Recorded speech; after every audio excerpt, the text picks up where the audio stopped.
is 1 o'clock on this Reaction Monday. We will go to Auburn, Alabama at the bottom of the hour. We will hear from Hugh Freeze, head football coach of the Auburn Tigers, as they get ready to take on Dave Aranda, who we heard in the 11 o'clock hour as he met with the media. We also heard from Mike Norvell and Kalen DeBoer. So it's been a very busy Monday as we kind of gave some live look-ins at these weekly press conferences as week one is right around the corner. Well, we were a winner with our friends at Prize Picks over the college football weekend, specifically the player projections for Saturday. You can be a winner too. Prize Picks is the best place to win cash while watching sports. You can join millions of users. Sign up today. It's really simple to play. You just pick more or less on 2 to 6 player stat projections. If you get your picks right, you could cash in and win up to 2,000 times your money. Download the Prize Picks app today. Use code WJOX. Get $50 in lineups after you play your first $5 lineup. That's code WJOX. Get $50 in lineups after you play your first $5 lineup. You don't have to win to earn that $50 bonus. Going tonight, we're going to go professional baseball, go back to the Braves. Braves taking on the Marlins. Ronald Acuna Jr., more or less his stat projection of 1.5. That is hits plus runs batted in. Any combination over 1.5, more than 1.5, he's a winner. Less than that, well, you're losing. I'm going to say he goes more than the 1.5. Spencer Strider on the bump tonight. He has struggled mightily, 15.43 earned run average in his last 3 starts. In his last 6 starts, the most strikeouts he's had in a game is 6. They're saying more or less in the 6 strikeouts. I will go less. I think the Fighting Fish have a fighting chance tonight. If I hit on both of those, I am a winner. You can be a winner as well. Download Prize Picks today. Prize Picks, run your game all season long. So we were talking about this a little bit earlier, but The Athletic had some oddly specific predictions for every college football top 25 team. So we're only going to concentrate on what was the oddly specific predictions for the season based on the SEC teams. At number 1, Texas, this was their prediction. Manning throws for 3,500 plus yards, runs for 700 yards, tallies 50 touchdowns, leads Texas to a 10-2 season. Texas beats Georgia in the SEC championship game, finishes with the number 3 seed in the college football playoff. He's winning the Heisman if he puts up those numbers. 50 touchdowns total, 700 rushing yards. I could see passing, but rushing for 700 yards? There's no way they're going to make him that vulnerable. He would have to play a ton of minutes, and he's not in games that long. All right, number 5, Georgia. Oddly specific predictions according to The Athletic. The Bulldogs attempted to upgrade at quarterback but couldn't find a better option than Gunnar Stockton. And that's what prevents Georgia from winning the SEC title and contributes to its loss to Ohio State in the college football semifinals. I can buy that. You get one of those games, you got to have a play from your quarterback, and he's not able to do it. He's tough as nails, and he's better than a lot of Power 4 starters that I can think of. Well, a lot. He's better than some. I mean, it basically would be He's how not their the season worst. ended last year, right? Where you just went up against a Notre Dame team that was playing really good, and you didn't have an answer at the quarterback position. We've already gone over it, but they predicted this for number 8, Alabama. They said they feel better about the Crimson Tide than they did back last February. A road win at Georgia in September bolsters Alabama's resume, and Kalen DeBoer makes the playoff despite upsets on the road at South Carolina and Auburn. I can believe that. Conrad said he would take that. Mm-hmm. Just make the playoff. Number 9, LSU, says Brian Kelly and the number 1 transfer class produce a 10-2 season, earn a trip to South Bend for a first-round playoff matchup. You see it? It came out over the weekend. Oh, that'd be so great. That LSU spent $18 million on the roster. Mm-hmm. I thought it was going to be more, to be honest with you. I was about to say, that's pretty good value. I mean, they had the number 1 portal class. Yeah. $18 million. Look at old BK. South Carolina. Lenora Sellers is going to have some electrifying moments as a sophomore, including an upset at home over top 10 Alabama. Still, the Gamecocks finish a disappointing 7-5 after a loss to Clemson to end the regular season. If you remember Brett Norsworthy on Thursday, he said that South Carolina was going to be the biggest flop in the SEC. I can see Lenore Sellers having an outstanding season, but I can also see South Carolina being in a lot of close games and losing a lot of close games. Florida comes in at number 15. DJ Lagway's uncertain health will once again put Billy Napier on the hot seat, but the Gators will win their final 4 games to finish 7-5, keeping both the coach and quarterback in Gainesville for 2026. Lagway's health is the biggest question for me, and I told you guys, I just don't see he or Diego Pavia getting through this season unscathed and not missing at least some time. 7-5 with that schedule, yeah. I think a healthy Lagway, Florida has the potential to go. Mm-hmm. Regular season, I think the highest I want to put him is 9-3. Yeah, I would say that's about 8-4 seems like the sweet spot. Yeah, because, and again, I think that with a healthy Lagway, you could see, and I think Oklahoma's in a similar discussion where you can watch these teams play this year and go, man, they look significantly better than they were last year. But at the end of the day, their record's not going to be all that different just because of how difficult their schedule is. But yeah, I mean, how can you bank on a guy? And I hope he plays every game this year because we all want to see DJ Lagway play. But I mean, he's gotten banged up twice last year. Then you had the shoulder injury in spring. Now you have the calf in fall. Hope he stays healthy. Yeah, but you can't bank on it because he is so much fun to watch. I got my doubts. 18 Oklahoma, John Mateer will guide the Sooners to a 5-0 start before Texas, Alabama, and LSU short circuit Oklahoma's playoff bid, and they finish 9-3. I think if you're Brent Venables, you take that. Yeah. You'd be go 9-3 with that schedule? Yeah. Because I think Oklahoma, again, I think that's a team that if they go 9-3, they'll have a very good argument to be a playoff team just because of how tough the schedule is. Yeah, you host Michigan, you host Auburn. I'll give you both of those. I can see that. That Auburn game is going to be interesting. Number 19, Texas A&M, Marcel Reed, and one of the best offensive lines in college football will get our attention with a 7-0 start before losses at LSU and Texas cost the 10-2 Aggies a playoff spot. 10-2. So they're predicting that they go 10-2 and don't make the playoffs. Yes. No. There's no way that happens. No, I'm not going to give them the win at Notre Dame September 13th. I'm not necessarily convinced that they beat Auburn on September 27th at home. And October 11th, they get a date with Florida. Not 7-0. Yeah, I don't think they start off 7-0, and I don't think they finish 10-2. But if they do, and not make the college football playoff, that doesn't make. Because you're Texas A&M. I just refuse to believe that you're going to have 5 teams go 10-2 or better in the SEC this year. I don't think that's happening. Number 21, Ole Miss. Quarterback Austin Simmons and wideout Caden Lee will lead a high-powered offense, but the defense, which relied heavily on the transfer portal, will take a step back, and the Rebels will finish 8-4. Yeah. Yeah, I could see that. And the final SEC odd prediction for the year, number 24, Tennessee. Georgia, Alabama, Oklahoma, and Florida are the 4 SEC teams that will get the better of Josh Heupel's 8-4 Volunteers. Yep. Yeah, I would take the other team in all those right now. Yeah.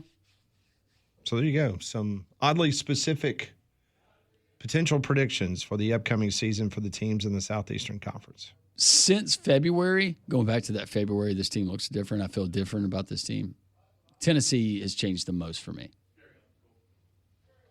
Yeah, and they've had some very dramatic changes. Not that I thought that Nico was going to win the Heisman Trophy. But the question marks you have there, Squirrel White's playing for Florida State now. He's got some pieces. I just don't feel comfortable. So I have to say, I think a lot of people forget that, yeah, they lost Nico, but they lost Dylan Sampson, who was the SEC Offensive Player of the Year last year. They lost James Pierce, who was a first-round pick on defense. They lost a lot of dudes. So I think, again, I still think they're floored. They're 7-5, 8-4 kind of team, but I don't think they're making the playoff again. All right, so we did the oddly specific predictions for the top 25 SEC teams. I'm now going to give you what's going to happen in the Auburn game and the Alabama game. according For to week The one? Athletic. Mm-hmm. Okay.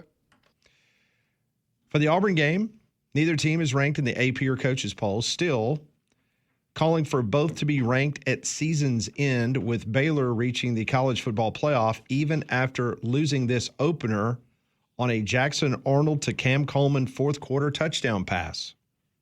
There's been a lot written and said about Arnold's confidence issues, including from preseason practices down on the plains. That might be the case, but he's still throwing the football to Coleman and Eric Singleton behind a pretty good offensive line. Now, the Alabama game.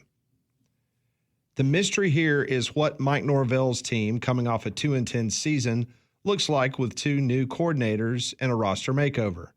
The answer, not good enough to beat a playoff caliber SEC team. New starting quarterback Ty Simpson makes Kalen DeBoer look smart, accumulating 275 plus total yards of offense and 3 touchdowns in a comfortable 21-point Crimson Tide victory. Okay, I don't feel like I don't think Alabama gets them by 21 or more, but I think Alabama wins the game.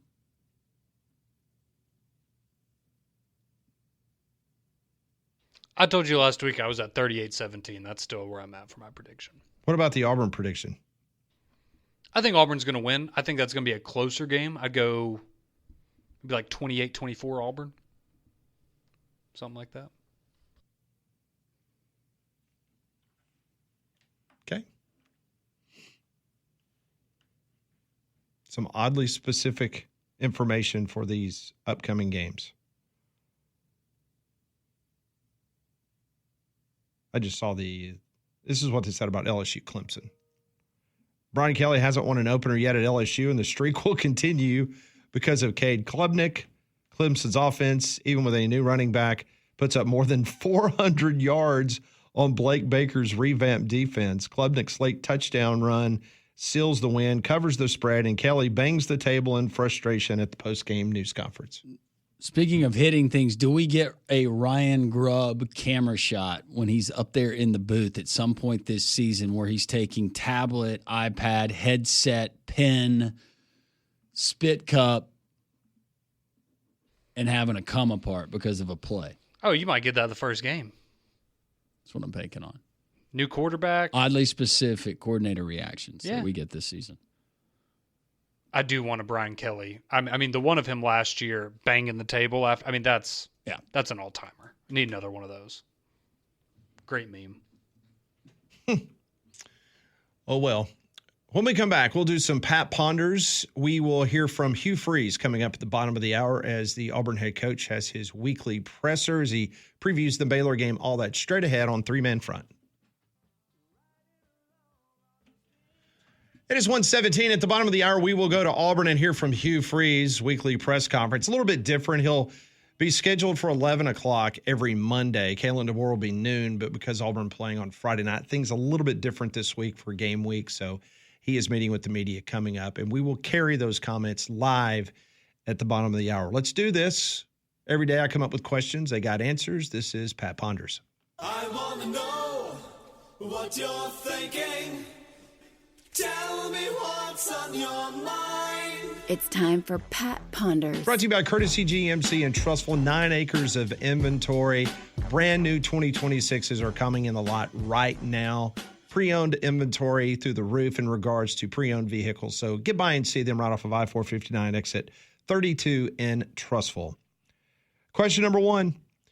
Which loss would change your mind the most about the upcoming season for this particular team?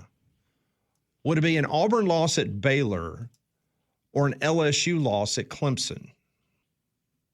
See, I thought you were going to give us the easy answer, which would have been Alabama losing to Florida State. But I would go Auburn, I think, losing, just because with LSU, I think we all expect Baylor to be good, right? But we don't expect them to be a national championship contender like Clemson is. So that one, I feel like you kind of get a free pass if you're LSU to lose. Their fans will be upset, but I think most people could unreasonably see where you would lose that game. I just think for Auburn, there's so much hype, so much anticipation. I think first impression is so important this year for the fan base that, yeah, I think it would be Auburn if they lost to Baylor.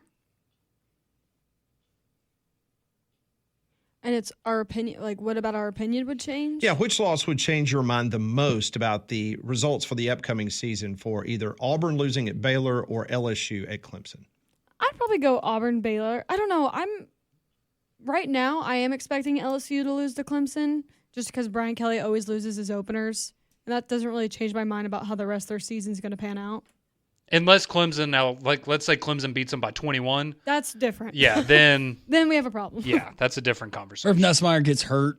Yeah. Yeah. Of course. Yeah. Yeah. I'm with you guys, though. Auburn, Baylor. I expect Auburn to win that game, but I'm like Molly. I'm picking, I think, Clemson and the LSU game. So, All right, question number 2. If a child seated in front of you is being disruptive at a football game, do you say something or let the parents handle it? Oh, I'm just trying to think how a child would be disruptive. like, how old are we talking here? Like a 4-year-old kid? Like a screaming child. Screaming child, someone that's banging on their seats, jumping up and down for no reason. It would have to be pretty bad for me to say something. Blocking your view of the game. Yeah, blocking my view, that would be a problem. So what do you do? Do you let the child go or you say something to the parents? You say something to the parent. I can just tell you as a parent, if someone said something to me, I don't care if my kid's acting up or not, we're throwing hands. Like I'm Avery Johnson's dad. Like that's what's happening. Like you don't discipline my kids, I'll take care of it. Now, if I'm not doing a good job of it, but it's not like I'm not having that as a parent. Mm-mm. No, I'm going to say something to the parent. And if they don't get it under control, we're probably going to be throwing hands anyways. So me and Landrum's in jail because no one's going to. It would have to be really bad for me to say something. Well, again, they're blocking your view. They're jumping up and down. They're having a tantrum. Like It's a kid. You're not having a good, But it's a good kid, game. you know? So you'll just sit there. It's a kid, but also the parents should have enough respect for the people sitting around them to realize their kid is probably Correct. hindering somebody Yeah. else's ability to watch a game that they probably paid pretty good money to go and see. Now, if the parent isn't actively doing anything. No, they're not doing anything. Oh, then I would be mad. No, but are you saying something to the parent or you're just going to sit there and be passive and let the kid? I would say something. Okay. Oh, it would have to be really, really obnoxious for me to say so. Because I guess I have the attitude where, because internally I'm going to be going, okay, it's not my kid, it's not my job to discipline them, but I need the parent to show some sort of self-awareness that they're letting this go on. But at the same time, yeah, I'm not going to be the one to raise my hand and go, hey, you're mismanaging your child, or hey, you're not being a good parent right now. That's not my business. I would probably just let it go. I'm also very patient with that kind of stuff where I would probably move and try to sit somewhere else or something. Somebody texted me and they said that they would say something to the kid like, your dad's about to get his butt whipped. You need to behave. Do you want to see daddy get his butt whipped? Also, I will say this, like if it's a 4-year-old kid, I'm going to be a lot more patient. Now, if it's like someone, they got like a 9-year-old kid that's being a turd in the stands or something, then we're having a different conversation. I went to a road They know SEC better game at with a that date, point. and the kid in front of us kept doing the shaker and coming back with the shaker, and it hit my date 3 different times. And after the 3rd time, I'd had enough. What happens if that person in front of you has some type of disability? That's different. But how would you know? Let's say that he's got autism. That would be his parent saying something to me like, hey, sorry, you got to understand. But I wouldn't, if I didn't know, if they didn't volunteer that. But the only way that you find that out is probably by saying something to the parent. Yeah, and I guess in an ideal world, you would hope that maybe a parent would say, hey, I'm really sorry. I know that so-and-so can be a little bit distracting. You know, they're dealing with this issue. We're really sorry if it's bothering you. But I don't think most parents are offering that information up willingly. No. There's some parents that are oblivious to it. If you're at a birthday party and there's only 12 people there and their kid is obviously going crazy. And let's be honest, you can definitely tell there's sometimes where you're like, okay, this is where the parent's taking the kid so that they can let kid go do whatever and not really have to worry about them and get some, you know, maybe they're not focused on parenting. It probably depends on how the game's going. To be fair. Already in a bad mood, I'm probably going to be quicker to say something to the parent. Did you pay a lot of money for the tickets? Yeah. Love to sit behind me then. All right, next question. Pat's trying to fight somebody. No, it's just, again, y'all aren't parents, so y'all have never been in that situation before. Absolutely. So it's completely different. All right, next question. Who do you think is the greatest SEC player of all time in any sport?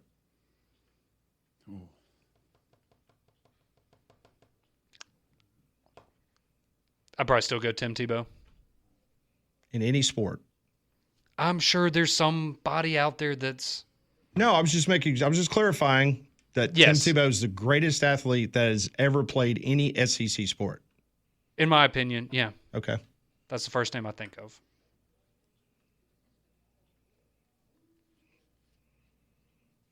Bo Jackson. That was a good one. And he gets the edge because he played 2 sports. I'm about to say he played 2. It's fair. And could have run track. I'll say Bo.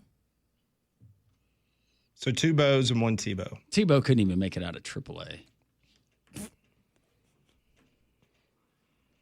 It's fair. In terms of pure athleticism, I certainly think Bo would be a better pick. I still think Cam would be a better pick if you're going pure athleticism. Well, yeah, that's. over I guess Tebow. I just look at it. Tim Tebow, in my opinion, is the greatest college football player of all time. So I'm gonna give him the nod in that debate for me. Next question. Theoretically speaking, if the situation presented itself, would you ever date your best friend's ex? No. No. Why are you taking No. so long to answer, Conrad? Time heals all wounds, right? No, I'm just kidding. I could never do that. I don't like any of my friends' exes to begin with, so no. There you go. It's pretty Unless easy we're answer. going to go with we dated in 3rd grade and that's my ex-girl, whatever, some bogus answer like that. But yeah, no. I don't want the weirdness. No. You're going to go out. No. You got a couple's date. You're just wondering. There's just a lot There's of a lot. things that would go through your head A of lot of different situations. situations you could find yourself in of, oh, my friend was in this situation too. You ever see yourself calling your buddy like, hey, did she ever get this way with you? All right, final question brought to you by BB. Which celebrity death, recent or past, impacted you the most?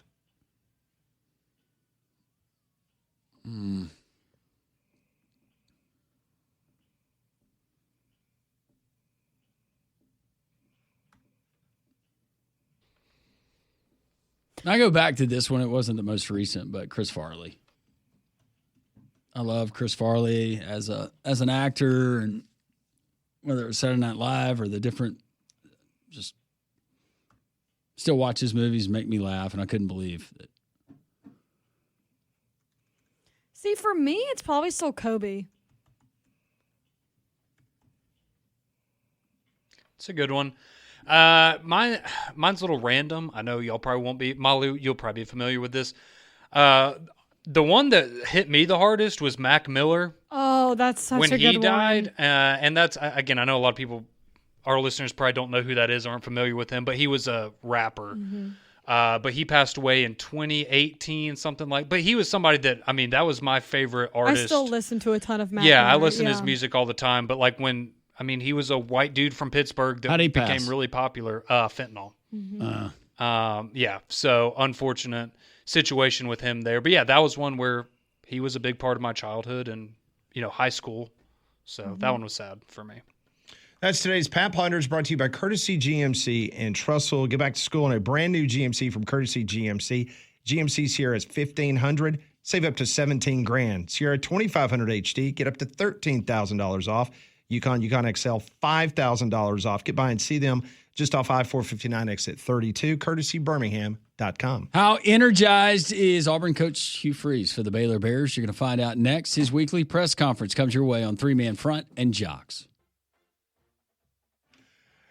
As we wait for Hugh Freeze to get behind the microphone and talk about this week's first game against the Baylor Bears, Nathan King, friend of the program, you hear him frequently on the show throughout not only the basketball season, but obviously the college football season. He just posted an article at Auburn Undercover, part of the 247 network, and he predicts that Auburn is going to go 8-4 this upcoming season.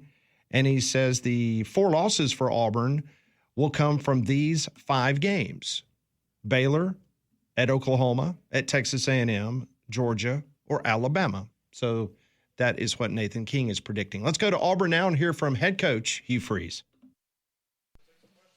Yeah, we're excited. It's finally here, and our kids are excited, and I know our fans are, and we're ready to obviously still work to do, but excited that at the end of this week it's not a scrimmage or a mock game or anything. It's where you really get tested, and I know everyone's feeling that way, and so are the opponents, and I know Baylor will be extremely excited, and Coach Aranda will have his team ready to compete at a high level. And just watching games from that kicked off in the early week, it's a reminder, a stark reminder that mistakes cost you in these games, and hopefully we can play as mistake free and clean on things that we do to ourselves in game one that give us the best chance to win against a very talented team. The returning depends, how you look at their depth chart, but up to 6 guys on defense. Really impressed with 0 and 3. I think those 2 guys are really good players. They got a highly rated transfer, and I think he's wearing 50 from Tulane, the pass rusher. That's a really good player, and 27's a solid guy. And then 11 is returning, linebacker, and looks like a real SEC type player. So defensively, Dave has always done a great job. I have great respect for him, and know that they present a lot of fronts, a lot of movement. And they're very, very well coached and disciplined defensively. You got to, they finished the year probably as hot as anyone in the regular season, winning 6 straight, and got to have a lot of confidence. Played in one of our league teams in a bowl game very close, and it was impressive to watch them compete. So I have great respect for Baylor and for the job they've done in building that program. Dave, I think, it's in year 6 or 7 now, and his quarterback is played off the charts good the last part of the year, and they have special talent in the return guy, 35, Cameron, I think's his name, and he's electric, and also a very talented receiver, very talented tight end, and running back that rushed for over 1,000 yards. So they probably averaged 41 points, I believe, in their last 7 games to finish the year. So again, I'm sure they're coming in very confident in who they are, and returning staff and returning a lot of key players. So it's a great task to open the year out there, and we're looking forward to it, expectant big things. Again, I like our team, I like where we're headed, and this will be a great test for us. Jason Caldwell, Auburn Undercover. How do you balance opening games by trying not to do too many things, let guys play free, but also make sure you kind of cover all the bases? How tough is that as a coach? It's tough because you have too much time, and you'll have your mind set on this is what we should do, and then you watch another game or you watch another cut up, and you have 3 more ideas. Those ideas are worthless if your kids can't go out and execute it at a high level against different pitchers that you're going to see. And so I think, having done this a while, I'm very aware of that threat, and we have to balance that off of each other, saying, no, do we really need this? Because you can't get everything repped in practice, and you better rep the things that you think you're going to need to win the game over and over again against the different looks, and give your quarterback all of those looks. So, but that is hard for game one. It gets a little easier when you're in a normal week and you don't have much time. You're going to go with your gut and your first instinct usually in game planning. So that is a challenge in game one. Coach, you've been coaching your quarterbacks hard this fall camp. Can you talk about Jackson Arnold's preparedness for game one and where you feel he's at? Can you rate that? And then second part of the question, how do you prepare your team on a short week for game one when you've got a Friday game and you're traveling on the road? Yeah, I'll do that one first. That, again, being game one, it's not that you have time to plan. So we actually formulated the last 2 weeks just like it was a Friday game. So we've been able to – it is a little different for sure, but you have to remind yourself that today's really a Tuesday, and you're not normally on that same schedule on the normal week where you're practicing hard on a Monday or a Sunday, but having it be the first game has helped with that. Jackson, I think, is progressing every practice, and I'm excited to see him go and compete in our mock game that we had. I thought his decision-making was really good. I wish he'd hang in the pocket a little more and go through his progressions, and we're working on that with him. But at the same time, he's an athlete that creates some things too when he does escape the pocket. And so you have to balance that as a coach, I think. But he made good decisions. We've got to make sure, again, that we're not doing too much where our receivers, we want them in the right spots at the right time, and making sure, because I think we're athletic enough there to win. Just be sure we're not making stuff up, on a given play because you think you see something, or just do what the play is designed to do. And I think we're good enough there to win and get open, and that will help our quarterbacks.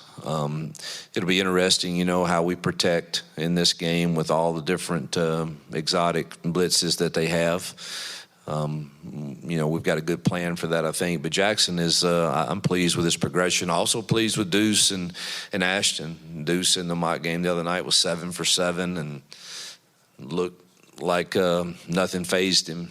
And again, I know it's not against Baylor, but he was very accurate, stood in the pocket, threw the ball, and was really impressive. And Ashton did some really nice things also. So. But pleased with where Jackson's at. Excited to see him go and see what he does under the lights here Friday night. Hugh, in the game notes, it had, I think, Derek, Kent, and Rock listed as coaches who will be up in the booth. I know at least one of those is definitely new, but could you just talk, I guess, a little bit about the decision-making to have those guys up there as opposed to on the field? Say the names again. Kent, Derek, and Rock.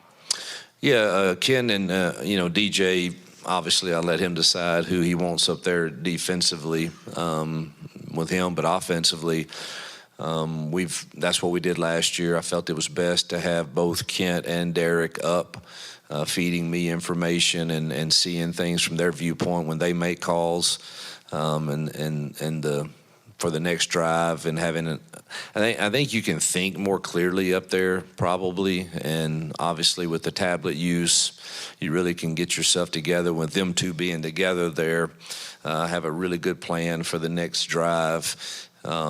So, that's what the thinking is that went into that. Hugh, where are you guys at health-wise this week, particularly Eric Singleton? He looked good yesterday. I think he's close to being 100%. we'll continue to protect him a little bit and get him some conditioning, but he'll be ready to give it a go, for Lord willing that nothing else happens this week. But I think everybody's, at a point that's going to be able to play that hadn't been already ruled out previously. So we're pleased and thankful for that.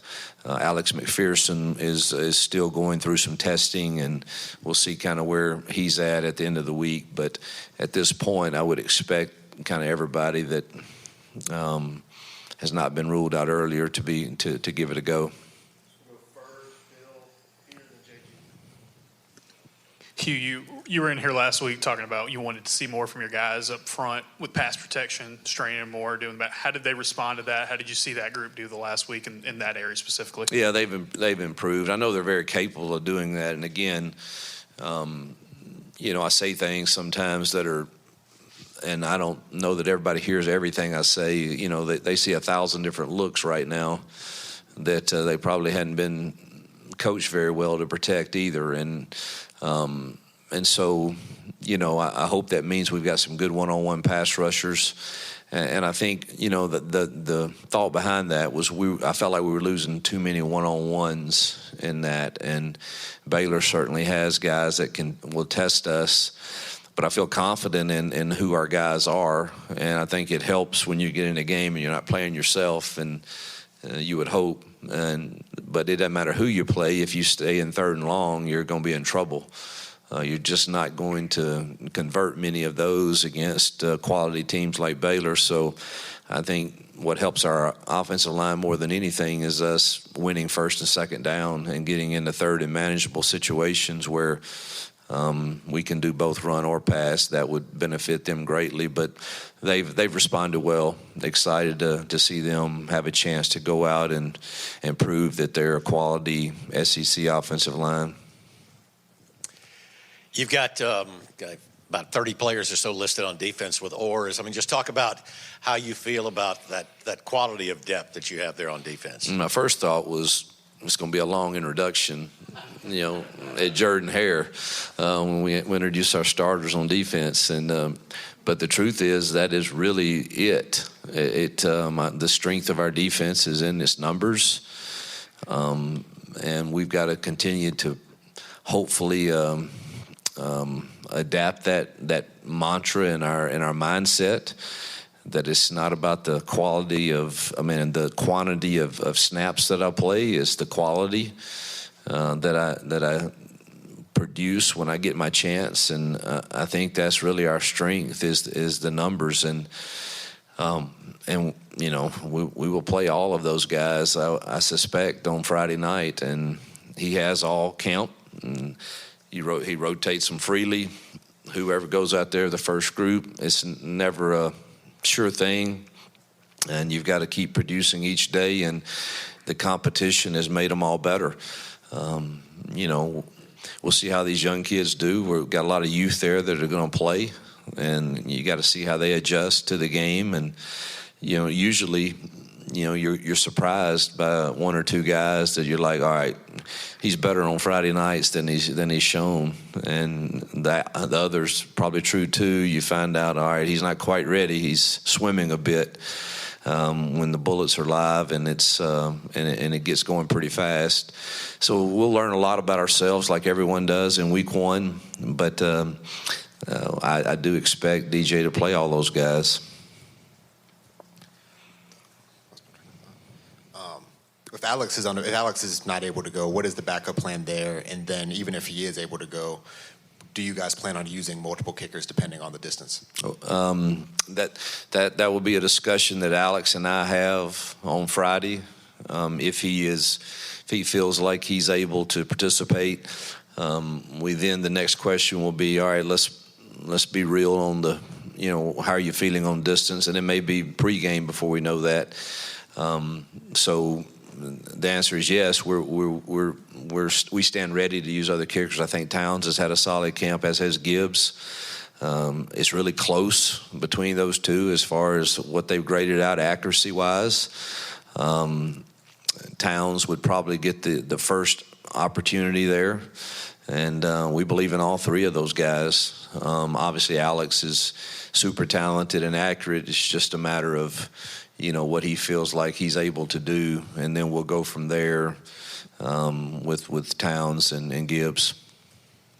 Hey, it's JG with Auburn Sports, Auburn on 3. My question for you is, you've had a lot of first games. You've been coaching a while. Talk to me about the anxiety you have just kind of going into a first game of the season, even though you've been doing it a while. I mean, you probably don't know exactly how your team's going to perform and that kind of thing. I'm not a real anxious person, but the more film you watch, like we've been up since practice has ended, watching more tape. And I did just say to them, I think I need to quit watching tape because the more I watch, the better they get in my mind. And I know they're a really good team, but that does create in you some man. Let's go find out. And so I guess that is anxiousness. It's but I'm full of excitement of this team. I know I've been around enough to know when you have enough talent to win games, and we do, and we're not going to run from that. We're excited about it, and now we've got to go prove that. And I don't know what the results will be on any given game because, as you know, there's a lot of teams that can beat you on a given night if you don't play very well. So that part with some of new quarterbacks and a lot of young guys on defense and all of that, it's a question mark for you.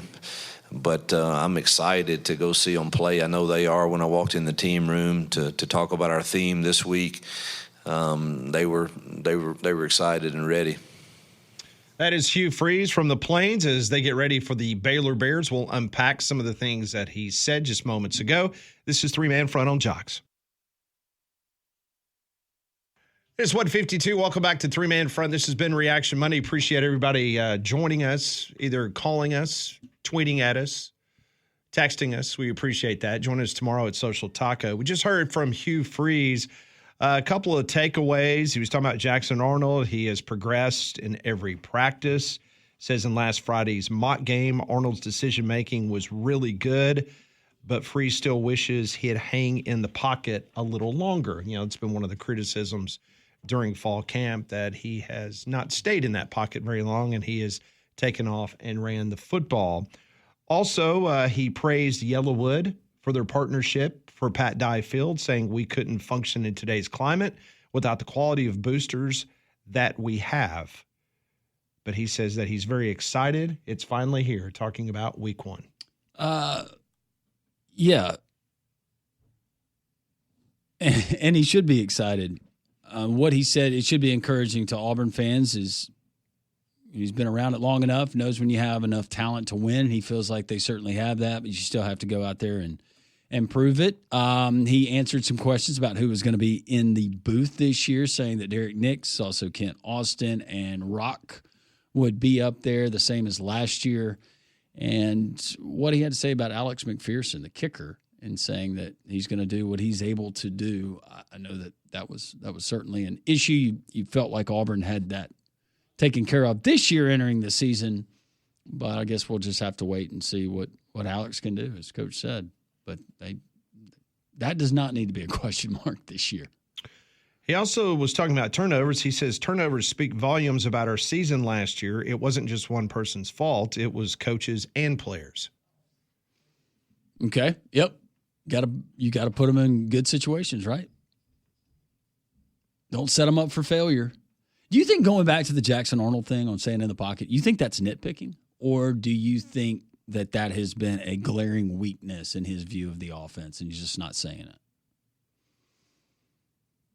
I think it's maybe more of if there's a room for improvement types, Like, I don't want to give him too much praise, or this could be an issue if he continues to do this. I think it's probably a little bit of both. What's funny, though, is you hear Dave Aranda talking about Jackson Arnold as a quarterback and talking about his athletic ability in the being able to create plays with his legs and on the run, which I think Hugh Freeze has alluded to that being one of the favorite parts that Jackson Arnold has on his game, is being more comfortable when he's on the run and throwing. Who has more rushing yards this year, Jackson Arnold or Arch Manning?